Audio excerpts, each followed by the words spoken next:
अभी हाल में जब ऑपरेशन सिंदूर के तहत भारत और पाकिस्तान के बीच जंग तो नहीं, एक लड़ाई सी हुई, तो उसमें दो नाम बड़े सामने आए। एक S-400 ब्रह्मोस मिसाइल, एक राफेल का भी नाम आया, और पाकिस्तान के F-16 का भी नाम आया। अब जो F-16 है वो अमेरिका का है, जो S-400 ब्रह्मोस मिसाइल है वो रशिया का है। शुरू से अगर हम देखें तो हम अमेरिका से हथियार कम खरीदते हैं और शायद रशिया से ज़्यादा, तमाम आंकड़े यही कहते हैं, जबकि पाकिस्तान अमेरिका से ज़्यादा हथियार खरीदता है, बाद में चीन से। तो ऐसा क्यों है? इसकी वजह क्या है? दुनिया के सबसे बड़े ऐसे कौन कौन से देश हैं जो सबसे ज़्यादा हथियार बनाते और बेचते हैं? और सबसे अहम सवाल ये कि कहाँ अमेरिका और कहाँ हम एशिया के अंदर 48 देश। अमेरिका का इतना इंटरेस्ट क्यों एशिया में रहता है? जब भी लड़ाई होती है वो खुलकर कभी भारत का साथ नहीं देता। इस बार भी अमेरिका ने ऐसे ही काम किया, उसने पाकिस्तान के पीठ पे भी हाथ रखा हुआ है। तो ये क्या मजबूरी है? ये मजबूरी नहीं है, ये वर्ल्ड पॉलिटिक्स है। अब जो पहला सवाल कि क्यों हथियार हम अमेरिका से ज़्यादा क्यों नहीं खरीदते, अमेरिका बार बार क्यों कहता है कि आप रूस से मत खरीदो, हमसे खरीदो। तो बहुत बार टीवी पे ऐड देखा होगा आपने, न्यूज़ चैनल पे भी, बाकी एंटरटेनमेंट चैनल हैं, तो एक बड़ा रूल है बेसिक सा, जब आप कोई ऐड देखेंगे तो एक ही चीज़ बनाने वाली जो दो अलग अलग कंपनियां हैं, सपोज कार, तो अगर आप मारुति का ऐड देखेंगे तो उसके फौरन बाद हुंडई का ऐड नहीं देखेंगे, क्योंकि शर्तें होती हैं ऐड देने वाले की, कंपनी की, कि आप हमारे प्रोडक्ट का ऐड हमारे कंपटीटर के साथ नहीं चलाएंगे। उसी तरह कपड़े का हो, सीमेंट का हो, किसी का भी उठा लीजिए, आपको कभी बैक टू बैक एक ही प्रोडक्ट की दो अलग अलग कंपनियों का ऐड दिखाई नहीं देंगे। उसी तरह से जो बड़े बड़े स्पॉन्सर होते हैं, अब जैसे IPL है, अब टाटा IPL नाम है, तो टाटा IPL के साथ हुंडई नहीं घुस सकता या फिर होंडा सिटी नहीं घुस सकता, कंपटीशन का चक्कर है। सेम वही चीज हथियारों के साथ। पाकिस्तान अमेरिका से हथियार क्यों खरीदता है, और अमेरिका ये जानते हुए भी कि पाकिस्तान टेररिज्म का गढ़ है, क्यों सपोर्ट करता है? इस बार भी उसने किया। तो इस पूरी पॉलिटिक्स, एशिया की पॉलिटिक्स, वर्ल्ड पॉलिटिक्स और हथियारों की पॉलिटिक्स, सारी कहानी आपके सामने है। शुरुआत हथियार से। एक रिपोर्ट है, ये रिपोर्ट है Stockholm international peace research institute, बहुत ही भरोसेमंद, इसको शॉर्ट में सिप्री कहते हैं।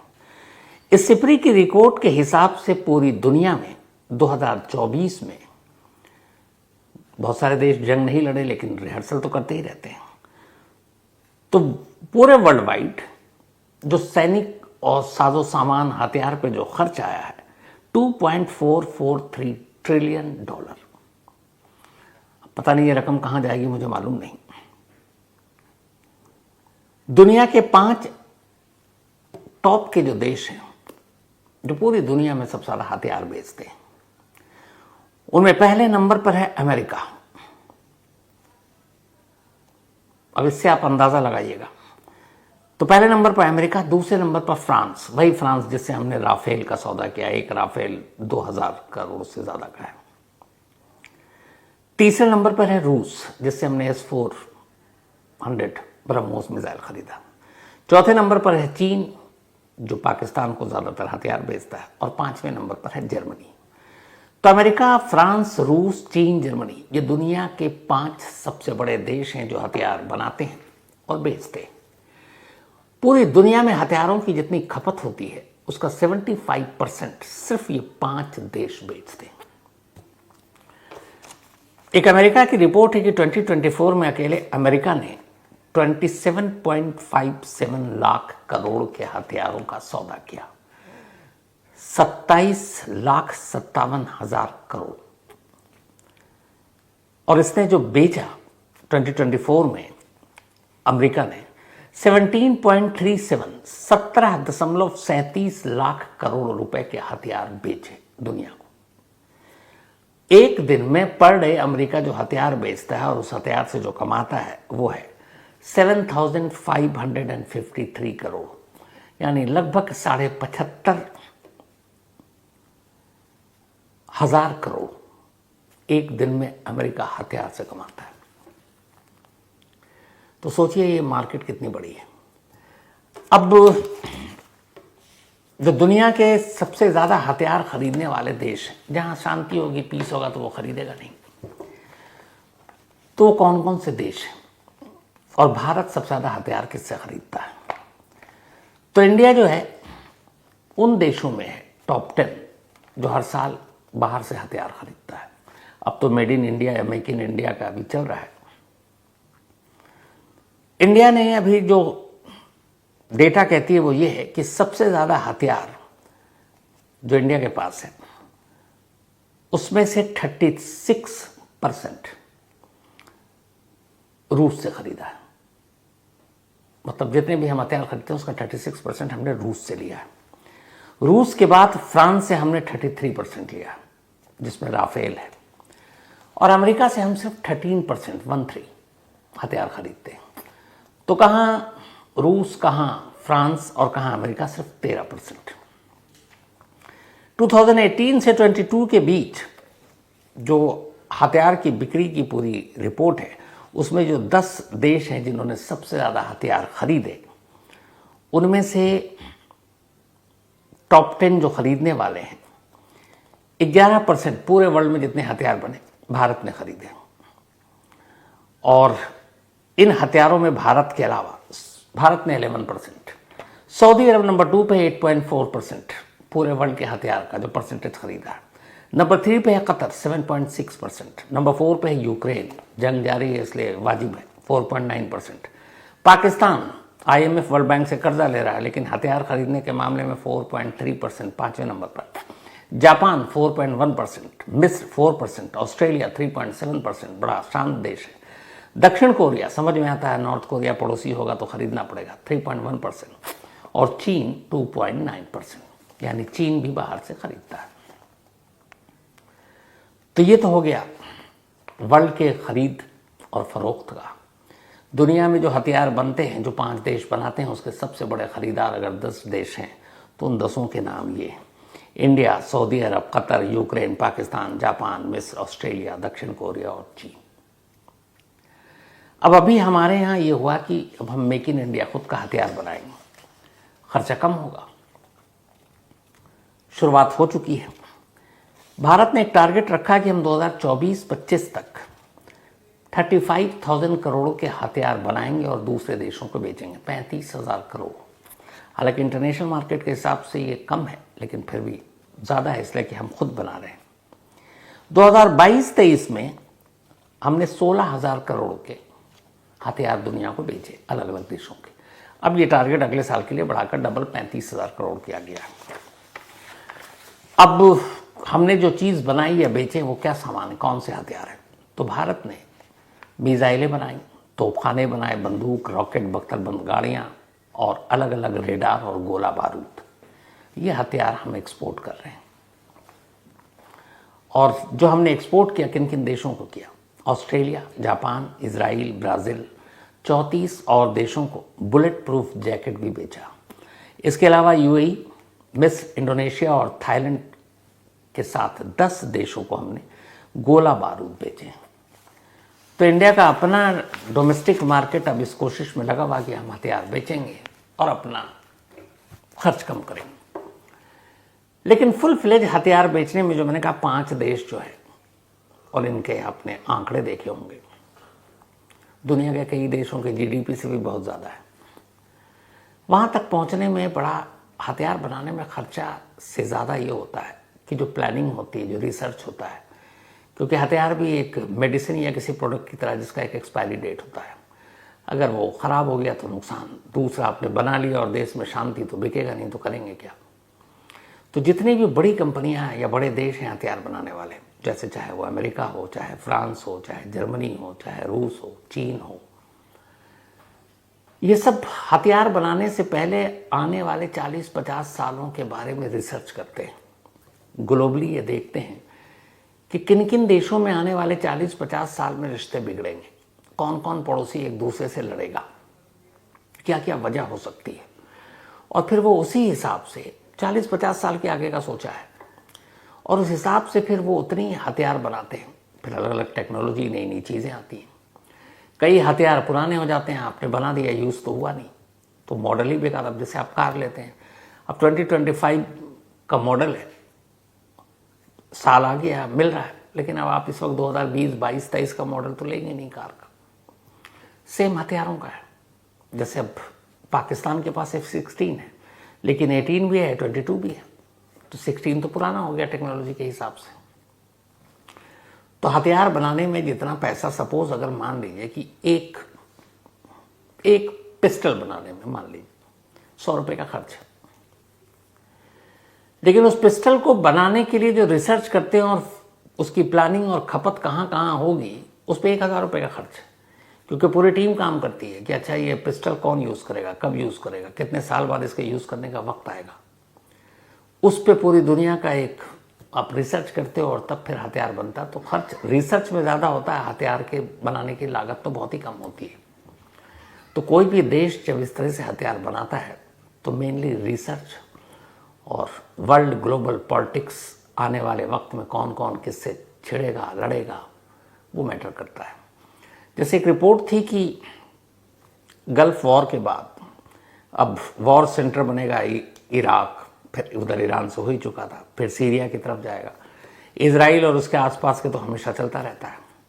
अब ये था कि आने वाले वक्त में बाकी जगह तो अब आप देखिए सीरिया भी शांत हो गया, सिविल वॉर ख़त्म, इजराइल और बाकी ईरान वीरान अभी ठंडे पड़े हुए हैं, भारत चीन में हमारा चलता रहता, पाकिस्तान के साथ तो चलता ही रहेगा। लेकिन अब ये है कि आने वाला वक्त साउथ ईस्ट एशिया के लिए डिस्टर्ब होगा, यानी साउथ ईस्ट एशिया के देश आपस में लड़ सकते हैं। अब सबसे ज़्यादा हथियारों की खपत और हथियार बनाए जाने का जो पूरा रिसर्च चल रहा है वो फोकस है साउथ ईस्ट एशिया, और साउथ ईस्ट एशिया में हम लोग आते हैं, भारत, पाकिस्तान, नेपाल, श्रीलंका, अफगानिस्तान, ये सारे। तो ये तो हो गई हथियार बनाने और उनका पूरा धंधा, पैसे कितने का है। अब सवाल ये है सबसे बड़ा कि हम अमेरिका से हथियार क्यों नहीं खरीदते और रशिया से क्यों। तो शुरुआत में जब हम न्यूक्लियर पावर बने, अमेरिका ने बहुत सारी पाबंदी लगाई थी, पर फिर भी धीरे धीरे रिश्ते बेहतर हुए, अमेरिका हमें हथियार देने लगा। लेकिन अमेरिका के हथियार बड़े महंगे होते हैं, पहली भी वजह ये है। दूसरा ये कि वो लेटेस्ट जो भी चीज़ बनाते हैं शेयर नहीं करते।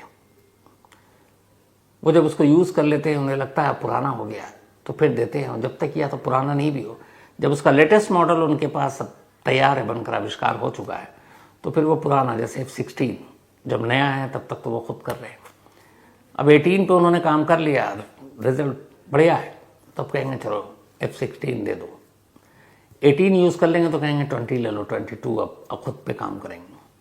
अमेरिका दुनिया का वो देश है जो हर साल जंग लड़ता ही रहता। क्यों?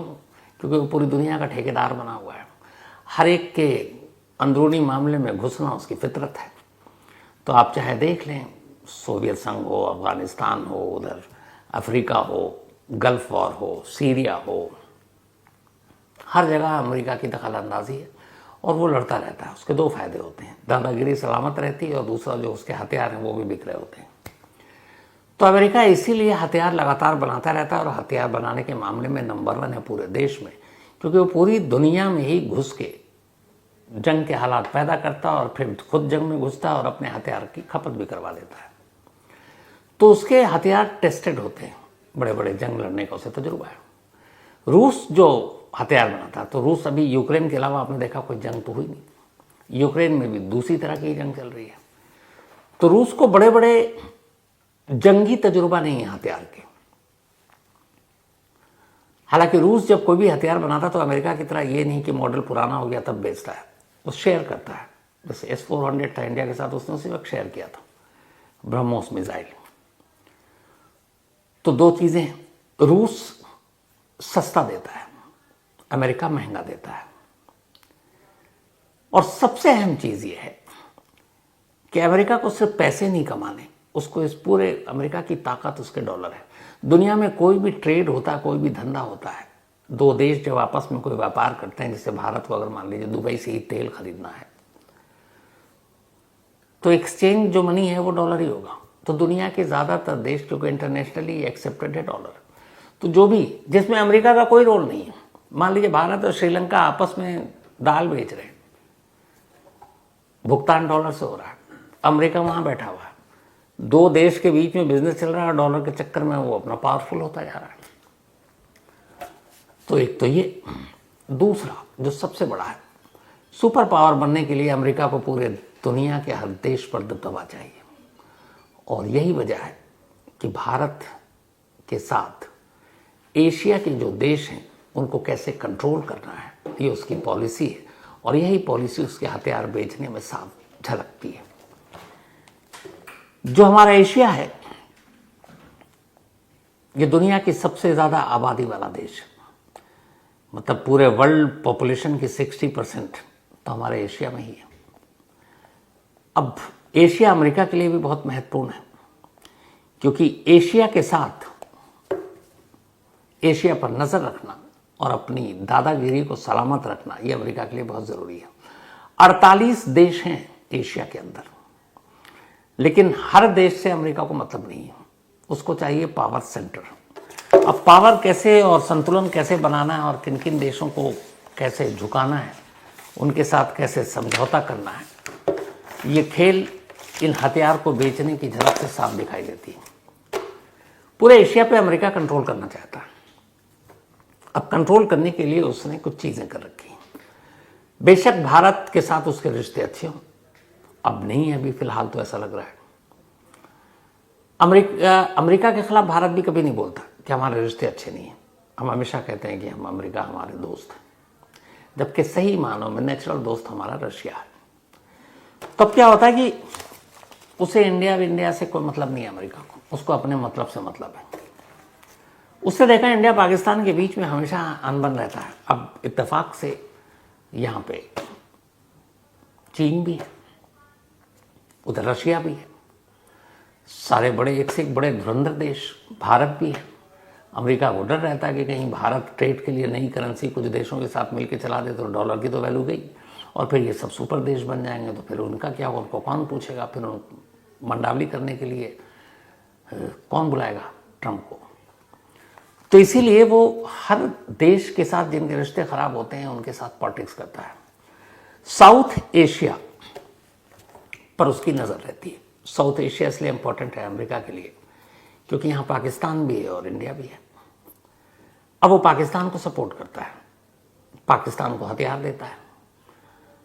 अब पाकिस्तान को F-16 दिया, अब इंडिया कहे कि यार हमें भी दे दो, तो अब F-16 इंडिया को तो बेच नहीं सकता, दोनों F-16 क्या करेंगे, किसी का तो सुपीरियर हो। तो इंडिया कहेगा नहीं हमें F-18 दे दो, वो कहेगा ले लो भाई, तब पाकिस्तान पीछे तो रहेगा नहीं, कहेगा आपने F-18 दिया हमें और लेटेस्ट दो, कहेगा अच्छा तुम 22 ले लो। तो ये होड़ मचाता रहता और फायदा किसका हो रहा है, नया नया माल बेचकर अमेरिका का। तो पाकिस्तान के हमेशा सपोर्ट में, चाहे टेररिज्म के ऊपर कितने वो बोले अमेरिका, उसकी डबल पॉलिसी ये रही है, वो पाकिस्तान को सपोर्ट करता है, पाकिस्तान को हथियार बेचता है। क्यों? पाकिस्तान सूट करता है उसको साउथ ईस्ट एशिया पर कंट्रोल करने के लिए, जिसमें इंडिया नहीं बाकी के भी जितने देश वहाँ से वो कंट्रोल करेगा। तो साउथ एशिया को कंट्रोल करने के लिए वो पाकिस्तान के साथ सब कुछ करता है। अब वेस्ट एशिया को कंट्रोल करना है। पूरा एशिया जो मैंने बताया 60% पॉपुलेशन वर्ल्ड की यही, क्योंकि दो ही देश मिलाकर इतनी आबादी बढ़ा देते हैं, चीन और भारत। तो साउथ एशिया पाकिस्तान को उसने पकड़ के अपना पिट्ठू बना रखा, वहां से कंट्रोल करता है। ईस्ट एशिया की तरफ से, बल्कि वेस्ट एशिया की तरफ से उसने इजराइल को पकड़ रखा है और इजराइल से कह रखा है कि तुम इधर से नजर रखो, हम तुम्हारे पीठ के पीछे खड़े हैं, तो वहां से कुछ भी होगा तो इजराइल देख लेगा। अब जो तीसरा हिस्सा बचता है एशिया का, उधर से उसने जापान को खड़ा रखा है। जापान के पड़ोस में साउथ कोरिया भी है, नॉर्थ कोरिया भी है। अब जापान वो देश है जो आपको पता है कि 45 हिरोशिमा नागासाकी के बाद अमेरिका ने एक तरह से बर्बाद कर दिया। उसके बाद जापान ने एक समझौता किया, झुककर मजबूरी हुई अमेरिका से। अमेरिका ने कहा कि आज के बाद तुम कभी अपना सेना नहीं बनाओगे, सेना नहीं रखोगे, तुम्हारी सुरक्षा की गारंटी मेरी है। उस शर्त से जापान बेचारा बंधा हुआ है, वहाँ के सेनाओं का ठेकेदार अमेरिका बना हुआ है। तो अब जापान तो मुंह खोलेगा नहीं अमेरिका के खिलाफ। बचा साउथ कोरिया। साउथ कोरिया को भी अमेरिका ने कंट्रोल में कर रखा है। जैसे इंडिया और पाकिस्तान के साथ वो करता है, वैसे ही साउथ और नॉर्थ के साथ करता है। साउथ कोरिया कुछ खुल के बोलेगा तो वो नॉर्थ कोरिया को बेलगाम कर देगा, कहेगा उनके पास रॉकेट है, न्यूक्लियर बॉम्ब है, तुम्हारी ऐसी की तैसी। तो वहां से वो जापान के थ्रू करता है। बीच में यूक्रेन और रशिया का जब हुआ तो उसने यूक्रेन के, चूंकि नाटो देश वाला इशू उठ रहा था, तो उसका ये भी था कि यूक्रेन के जरिए भी एशिया के ऊपर थोड़ा सा कंट्रोल बनाया जाए। लेकिन वहाँ गलती से पुतिन साहब आ गए और लड़ाई भी आमने सामने की पुतिन से थी, तो अमेरिका की बात बनी नहीं। लेकिन अमेरिका की कोशिश यही है, एशिया में शांति कभी अमेरिका नहीं चाहेगा।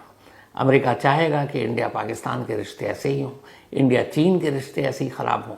हाँ, इंडिया रूस के बीच में जो रिश्ते हैं वो थोड़ा सा ख़राब हो जाए तो बेहतर है। भारत की भी मजबूरी ये है कि हम खुल के नहीं कहते कि हम अमेरिका के साथ नहीं हैं, क्योंकि हमारे बहुत सारे ट्रेड हैं, बहुत सारी चीज़ें हैं, तो हम कहते नहीं। लेकिन हाँ, रूस के साथ हमारी दोस्ती जग जाहिर है, ओपनली है। तो इसीलिए कई बार अमेरिका धमकाता है कि आप रूस से क्यों हथियार खरीद रहे हो, हमसे खरीदो। अब उनसे हथियार खरीदने में दोनों प्रॉब्लम बताइए आपको। पैसे एक तो ज़्यादा ही है, और एक तो अमेरिका की शर्तें बहुत होती हैं। वो जब हथियार देता है तो कहता है ये नहीं करना, ये नहीं करना, ये नहीं करना। जैसे पाकिस्तान को F-16 बेचा, भारत ने विरोध जताया कि आप उसको क्यों दे रहे हो, तो अमेरिका ने कहा अच्छा ठीक है, तुमको खुश कर देता हूँ। उसने पाकिस्तान से कहा तुम F-16 सिर्फ टेररिज्म के खिलाफ इस्तेमाल करोगे, अगर तुम पे कोई आतंकवादी हमला हो या आतंकवादियों को कैंप उड़ाना हो। भारत के खिलाफ तुम इस्तेमाल नहीं करोगे। अगर भारत के खिलाफ इस्तेमाल करोगे तो सारे F-16 के लाइसेंस उसके कल पुर्जे सब बंद कर दूंगा। तो अमेरिका को भी उसने पाकिस्तान को भी खुश कर दिया। अब ऐसी भारत जब भी कुछ खरीदता है तो बहुत सारे उसके शर्तें लगा देते हैं कि ये हथियार आप पाकिस्तान के खिलाफ नहीं करोगे। अरे तो भैया हथियार फिर खरीद ही क्यों रहे हम? अगर हम मेन दुश्मन के खिलाफ हथियार आपसे खरीद रहे हैं कि उससे खतरा है और आप कह रहे हो उसी पे इस्तेमाल नहीं करना, तो ऐसे हथियार का फिर क्या उसको शोपीस की तरह रखना है? तो ये बेतुकी शर्त है, लेकिन वो अपनी शर्तों पर काम कराता है, जबकि रशिया के साथ हमारे ऐसे शर्त होते नहीं हैं। तो इसीलिए हम अपने 36% जो भी हथियार हैं रशिया से खरीदते हैं और अमेरिका से सिर्फ 13%। वो भी कुछ मजबूरियां और कुछ लेटेस्ट टेक्नोलॉजी है। एक तो ये है कि रशिया के मुकाबले अमेरिका के वेपन्स ज़्यादा लेटेस्ट होते हैं, क्योंकि वो साल भर पूरी दुनिया में जंग लड़ता ही रहता है किसी न किसी देश में घुसकर। रशिया के साथ ये चीज़ है नहीं। तो एक तो पैसा और दूसरा शर्तें कि ये हथियार तो दूंगा पर इसको ये मत करना, ये मत करना। तो यही वजह है कि पाकिस्तान को अमेरिका हथियार बेचता है, अपनी शर्तों पर बेचता है, अमेरिका से वो खरीदता भी है, खुशी खुशी खरीदता है। भारत अब थोड़ा सा ये है कि नहीं भैया, हम हथियार का खर्चा कम करेंगे, हम खुद बनाएंगे। और जैसा मैंने शुरू में कहा कि 36,000 करोड़ का टारगेट है हमारा। अभी हमने जो बेचा है उसके हिसाब से आगे। लेकिन अगर आप ध्यान से देखें तो पूरी दुनिया एक तरफ शांति की बात करती है, और जो बड़े बड़े देश हैं, जो एकदम तरक्कीशुदा देश, अमेरिका, जर्मनी, रूस, चीन, सभी हथियार के धंधे में लगे हुए हैं।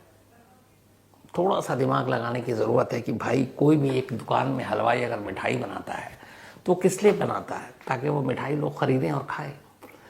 तो जो हथियार बनाने वाले देश हैं वो उसको शौक के लिए या शक्ति प्रदर्शन के लिए तो नहीं बना रहे, वो चाहते हैं कि लोग खरीदें। तो कौन खरीदेगा? किसी भी देश में जहां शांति हो उनको हथियार की जरूरत ही नहीं। तो हथियार वही खरीदेगा जिस देश में उथल पुथल है।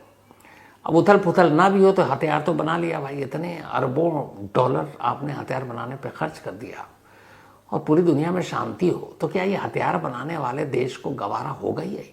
बिल्कुल भी नहीं होगा। क्योंकि